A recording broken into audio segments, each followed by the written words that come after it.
In. Thank you.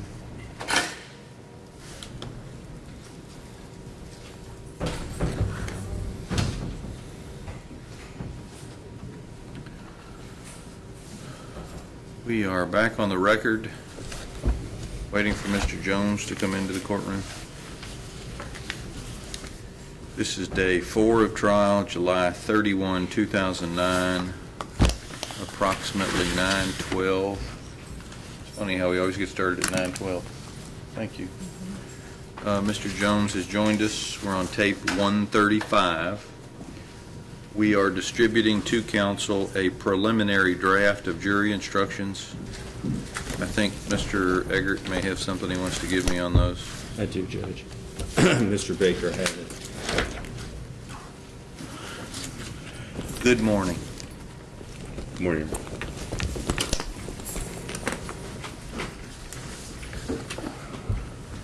Judge, if I could, I showed this Mr. Baker. I apologize. There's a proposed instruction by the defendant as to identification, and I would submit that to the court.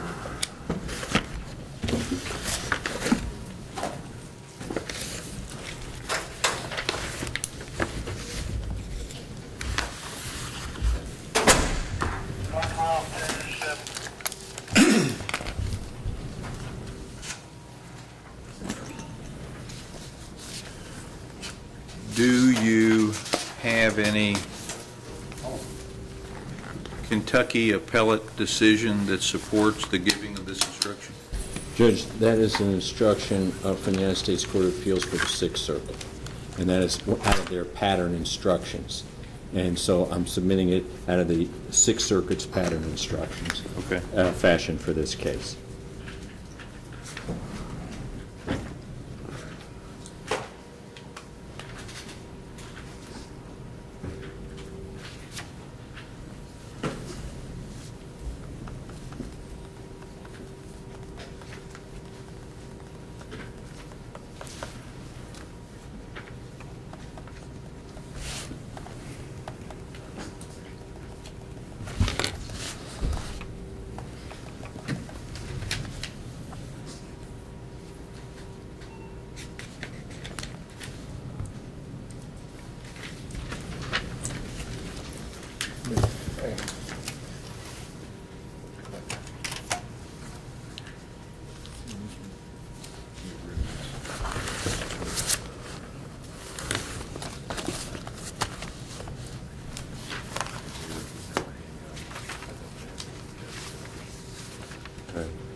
changes.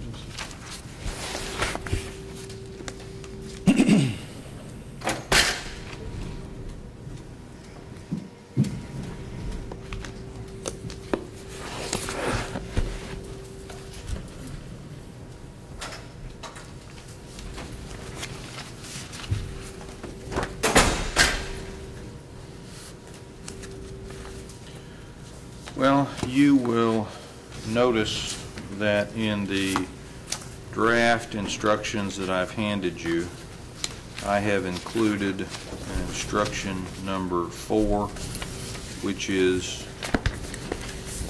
in large part consistent with the verbal limiting admonition that I gave to the jury during Mr. Cleghorn's testimony, which related specifically to the photograph of Mr. Jones that was seen by him on the Wave 3 News on May the 30th. In my research of the Kentucky authorities, including Section 1.19 of the Citrulo Cooper Kentucky Instructions to Juries, 5th edition, that limiting instruction is sufficient and adequate. I'm going to decline to give the instruction that was proposed and tendered by the defense, but I certainly will include it in the court record as tendered. Do you all have any other observations, objections, comments on the proposed jury instructions? Judge, from the Commonwealth, and I understand we submitted them and sent them to you, but there was a typo that actually I tried to correct, and it's on the criminal attempt to commit murder, instruction number 1, and it deals with subparagraph A. Let me get that. Subparagraph A. Okay. The venue and date are correct, as is the victim, but it says with a handgun. I think under our current case law, we have to use deadly weapon, and to wit, a handgun, or we could leave it just as deadly weapon.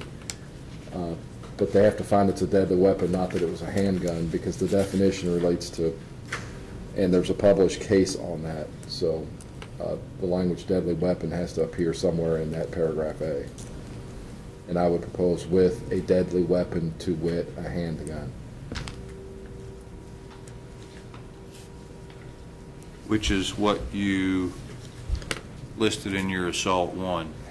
It was, Your Honor. Or it is. Maybe I corrected the wrong one.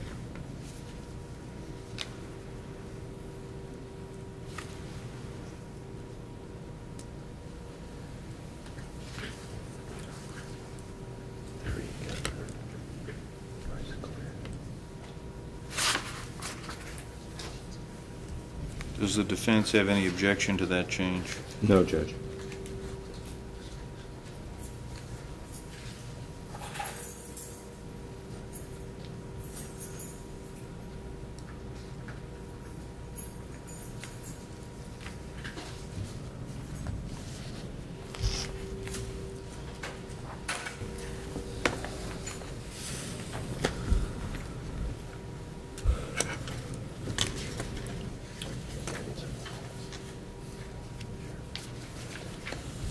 Okay. Let me give these to Ruthie and let her make those changes and print Judge, copies. I did have some things. Okay. All right. First, as to the and/or under Luttrell versus Commonwealth, the Kentucky Supreme Court said that assault was a lesser included offense of criminal attempt murder, and in that, so he cannot be convicted of both criminal attempt to commit murder and assault first degree. You can't be convicted of the aggressor of the greater and the lesser.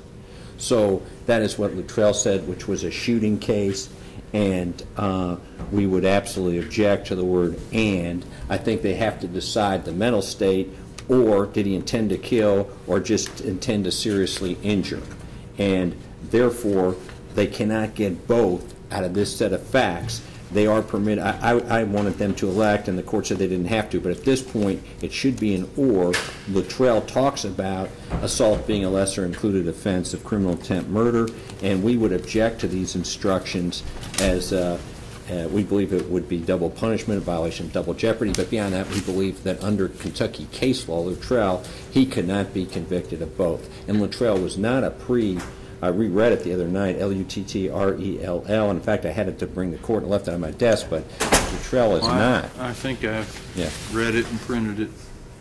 Is not a pre-code case, and I think it's on point, and I think the answer here has to be or, that they choose which one.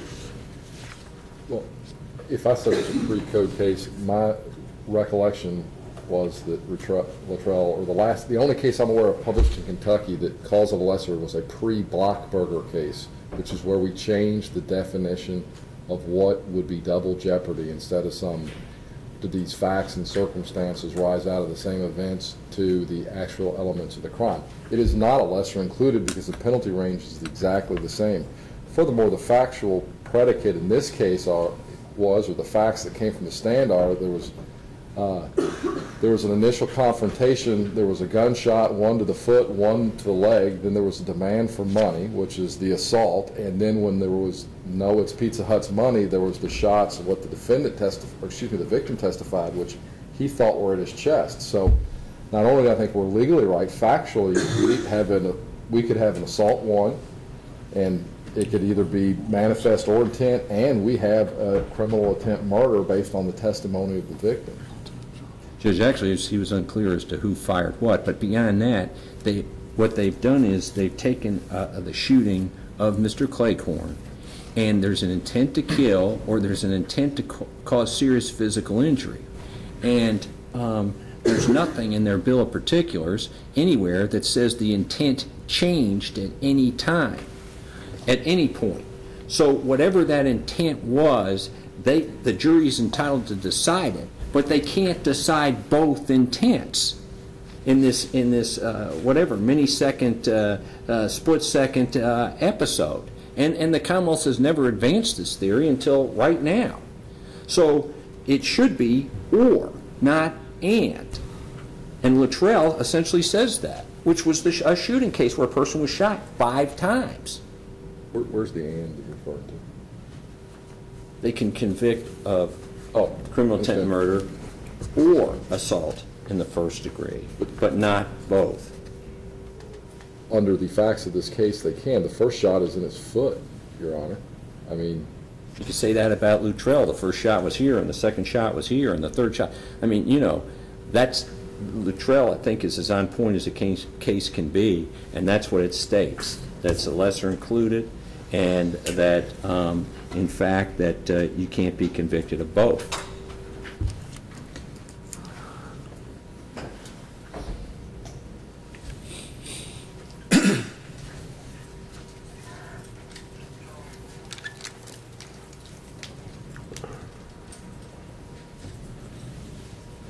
however, under the reading Luttrell, I believe that the instructions are appropriate to instruct on both criminal attempt to commit murder and assault in the first degree. So your argument has been preserved. Judge, on instruction number 4, you were instructed you may consider this evidence for the limited purpose of Mr. Cleghorn identifying Mr. Jones.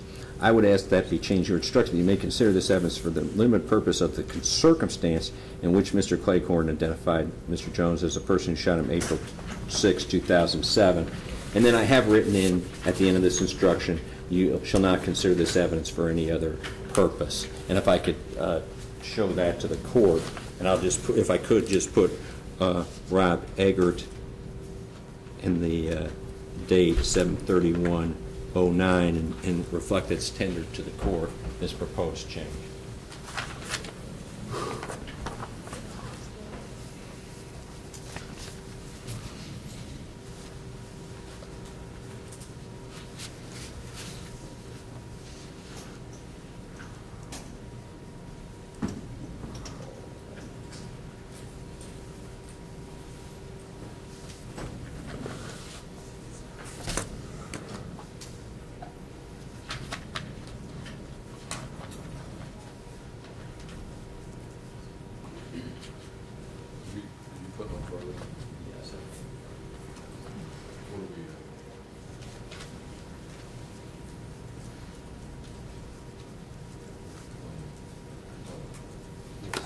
saw part of it, I think.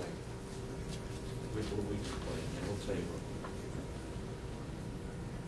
911, Operator Campbell, where's your emergency? Okay.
I have been persuaded to change the language of instruction number 1. It will now read, you have heard evidence that Mr. Cleghorn saw a photograph of Mr. Jones on a television news program on or about May 30, 2007, reporting that Mr. Jones was a suspect or charged in an unrelated case.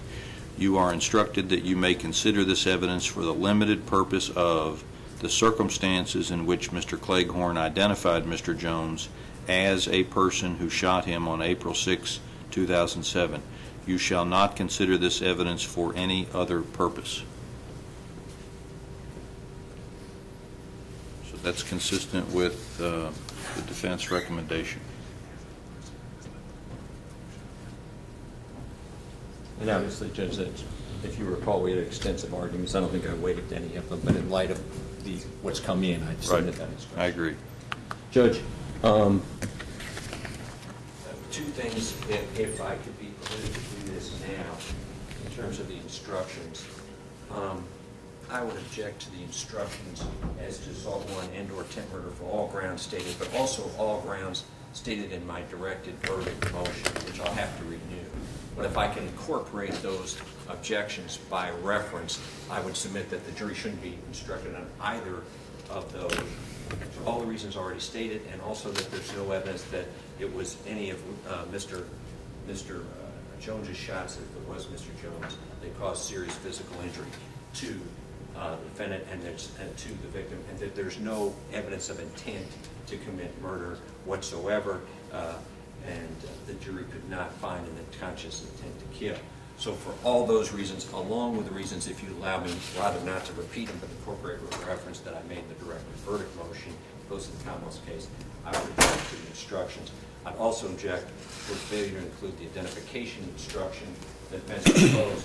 We submit that in this case, due process requires an identification instruction because of the special circumstances of this case, the lack of any other proof, the cross-race identification, the fact that he didn't see much of his face, the fact that he only saw his face a little bit, so forth and so on, we believe requires in this case the instruction which would be given in the United States District Court and for the Sixth Circuit. So we would, Judge, believe that, particularly that identification instruction, that instruction is warranted, and we would ask that that would be given. Okay, thank you very much.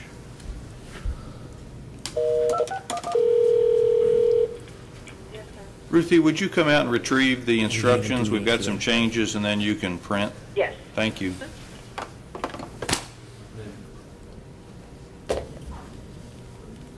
What additional proof do we have today? Okay, and is that denied, Judge? That's denied. Okay, thank you. Yes, Judge, if you approach with Mr. Baker, I can tell you what it is. Okay. We have Mr. Blake, who will put up on the screen, and Mr. Baker can look at it ahead of time, the wave 3 with Mr. It's just a reminder, post-it note to submit me a hard copy of your PowerPoint slides.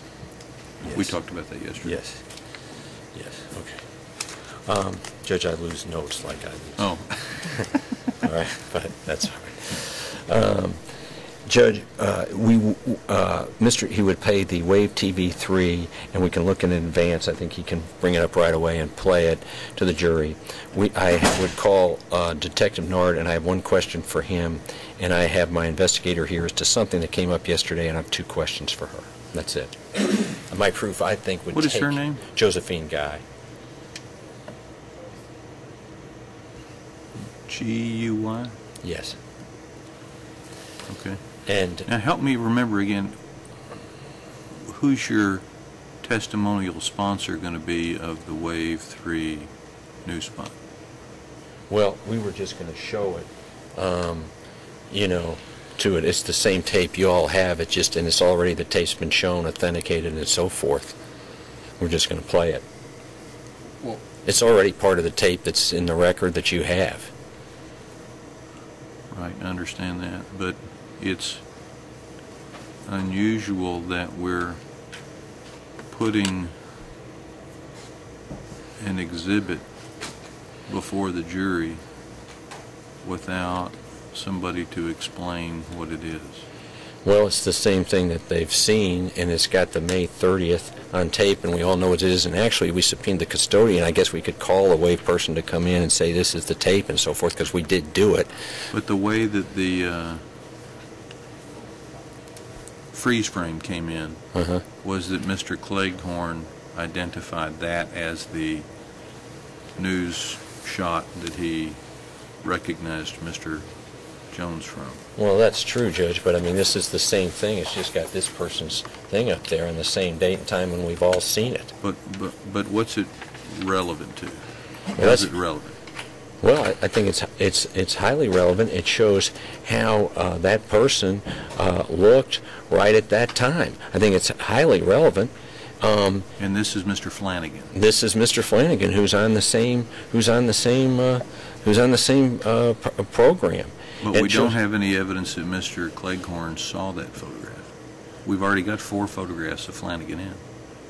Right, but I think the one that shows him on TV right at that time is the best evidence of what he looked like right then and there. And Judge, now you're going from an authentication issue to a issue of Oh, I don't have relevance. any doubt that it's authentic. I don't have any doubt that if it's in the tape from Wave that it may have shown.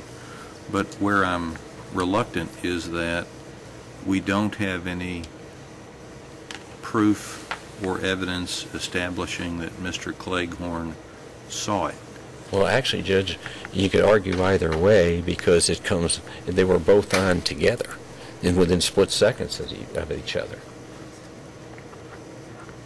we don't know that. I guess that's what they're saying, but it's the same as one of those. And I guess their proposal is kind of we had a freeze frame. You're going to show a freeze frame. I mean, I guess assume if it's the same station and you're saying it was on at that time, we just don't know.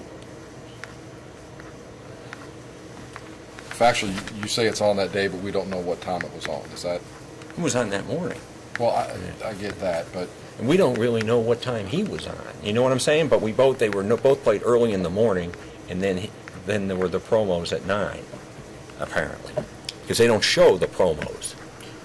But the purpose that you want the jury to see that photograph is that that's the best evidence of what Mr. Flanagan looked like at the time that Mr. Cleghorn identified Mr. Jones. And that Cleghorn, he may have for a second seen Cleghorn's thing before Jones.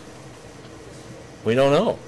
It's both on the same newscast. We don't really know what he saw, Judge. You know, we've got this man Jones up there, but he says he looked up on the TV. We don't know exactly what he showed because we've never gotten the exact thing from 8:56 to 9 a.m.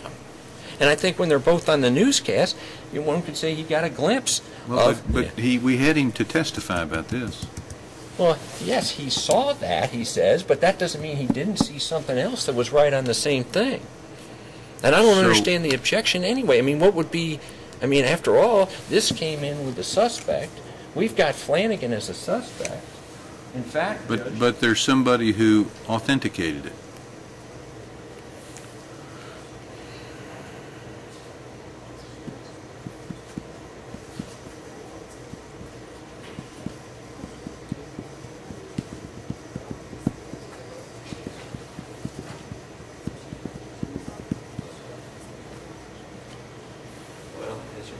said, this is self-authenticating. They're not arguing this.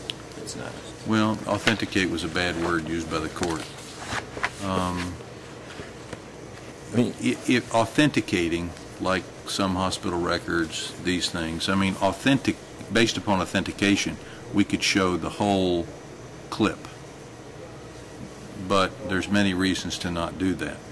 The only reason that the court ruled that this freeze frame from Wave 3 News that showed the name John Thomas Jones, suspect, and a picture is because that's what the victim testified he saw on May 30th, and that's what led him to the aha, that's the guy that shot me moment.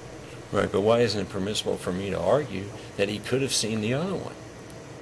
We can show you the two things side by side. Well, he said, Denard, I got a guy I saw on TV, his name is John Jones. That doesn't mean he AKA didn't Hot see Boy. anything else. That does not mean he didn't see anything. In fact, his head was down and looked up. Who knows what he saw? You know, and Well, we can show to the court side by side. He said what he saw, and he had a name. It wasn't I saw a face, can you get with this time limit? It was a face and a name. Well, and the proper name and the nickname is what he... Judge, I don't Yeah, think that he- should be he- bound by just, this is what he says, so that's all he saw. I mean, goodness, we've had 1 million versions of what he saw at various times in this case. 1 million of them. But you don't have any testimony that he saw a photograph other than the one that's been admitted into evidence. You've got 4 photographs of Flanagan in. Right, but if I can show that the man may have had a glimpse of Flanagan that morning, that could be a huge thing. But there's a difference between may have and did.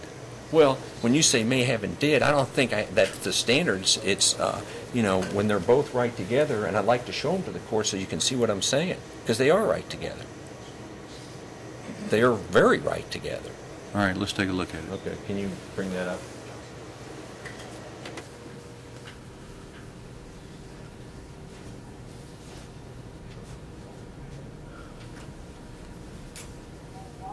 In connection with the May 22nd shooting, Louisville Metro Police have identified 22-year-old Jeffrey Flanagan as the alleged shooter of 17-year-old Curtis Brown III. Brown was found on 35th Street with multiple gunshot wounds. He died at University Hospital. Flanagan is also wanted for other outstanding warrants, a long list of charges. Police ask anyone with information to call the Anonymous Crime Tip line at 574 LMTD. A man suspected of the April 30th murder of James Bland expected to make his first court appearance later on this morning. John Thomas Jones will likely face murder, drug, and weapons charges during the rest of Tuesday. Back in April, police say James Bland pulled onto a service station at 35th and Broadway and shot by Jones. Fire gun. See, Judge, they came on right after each other.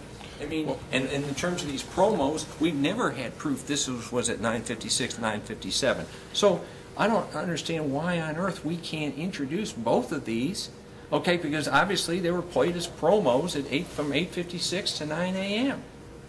All right, let's put Mr. Cleghorn back on the witness stand to see if he saw it. Judge, no matter what he says, I'm entitled to argue that he could have seen it. I mean, I'm sure he'll say at this point, no, I never saw the picture, but that doesn't end the question. The question is, could he have seen it? And those are both right together. And it is a situation, Judge, where when they did it, they just got a still photo. He reviewed, actually, Judge, if you recall, he reviewed all the tapes. So I'm sure he has seen it. Well, He may say not, but he reviewed these tapes in court. So we he would have didn't, no seen one it. else saw it. No, that was not on the tape that we watched. Oh, yes, it was. That's how we noticed it. Well, it was on for, what Yes. at least I was just played, is it flashed for a second and went on. We didn't even notice it. It was like a subliminal message because they were splicing. So it technically, a portion of the tape you have has it on there. They have That's has correct. it on there. But I didn't see it. No one saw it. It was, I guess you could explain it better. So it wasn't displayed to him that he saw it. Well, he could have, yes, it would have. He was looking up, and he well could have saw it. I don't see how he can now separate he didn't see it because he's looking right at it. I mean, what are we going to say? He didn't see it when it was right there? We didn't I mean- see any of that, though. But it was up there. It's the question is quote, would he have noticed it or not? And that's why, and what are we going to go back, separate his mind from what he saw now and what he saw back then? They're both together there, Judge. They're both together. And we should be able to put it on, because he could have seen it. And we think it's more likely than not that he did, because they're both together. And he has seen it because it was on the tape that he saw. Well, okay, how about if I let the defense play that tape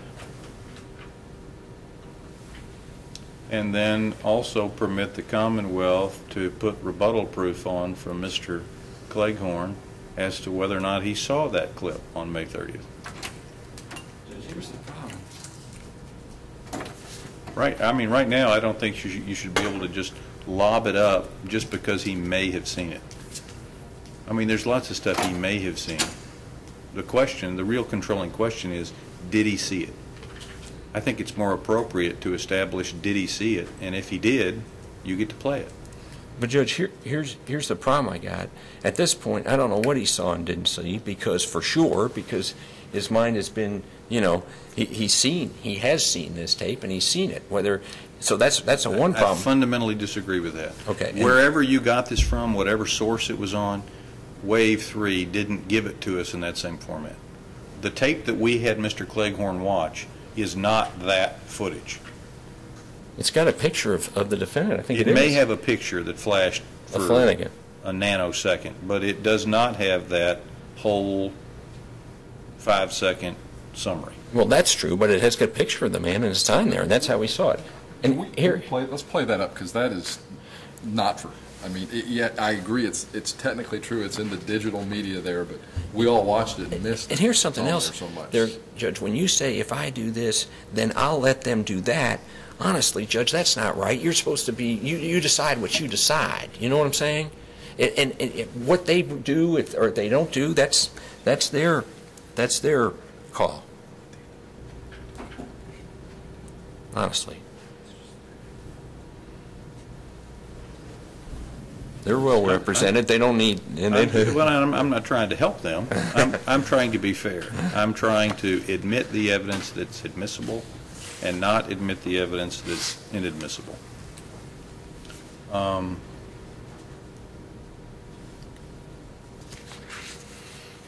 Because there's no evidence that Mr. Cleghorn saw that clip that you want to show,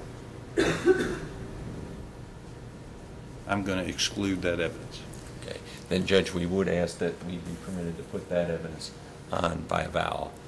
And we can play it again as a vowel exhibit if you'd like. Well, the problem is there's no way for us to get it in the record. We might be able to hear the sound, but it would be better that we include in the record the digital media. And I know that the 3 tapes we got from, initially that we got from Wave 32, LKY 32, and WHAS Channel 11 will be included in the record. And the source of this one, I think, was I'm not sure I remember where did this tape come from? Was that? Wait. But didn't they just send it in? Yes, it was in response to a second subpoena. So really, you already got a picture. But where did they send it to? It was delivered to the court by Ms. Guy. Okay. But then why is it different from the one that we watched when we had Cleghorn sitting here? Oh, because that subpoena asked for Cleghorn and, what's his name, Flanagan. That's why, okay? Where the other one, Flanagan was on it because they were so close together, Okay, which is my point. So we have 2 discs that were submitted by Wave. Wave 3. That is correct. Okay, we just need to make sure that all 4 of those discs Do you have? are in the record. We need to give them.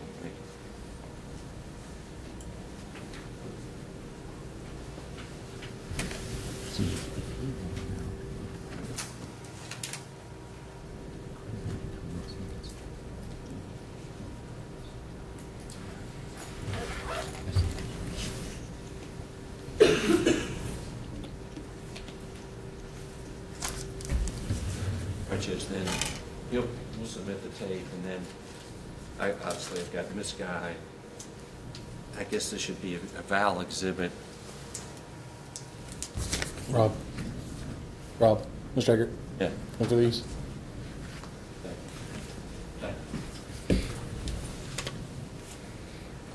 How about we mark this as defense of Al Exhibit Number 1?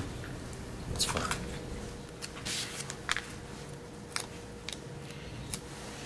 WAVE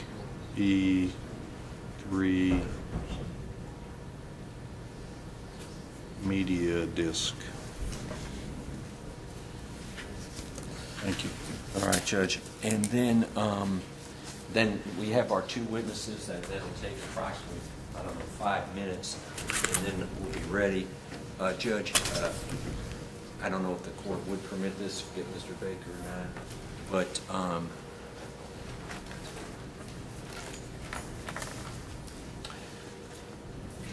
something came up last night with my daughter. I was wondering if I could perhaps have, before we close, about 15 minutes, and if you don't think you can do that, that's fine. I have no problem with that. Okay. Right. That'll be after you close proof and before we Yes. instruct. That's correct.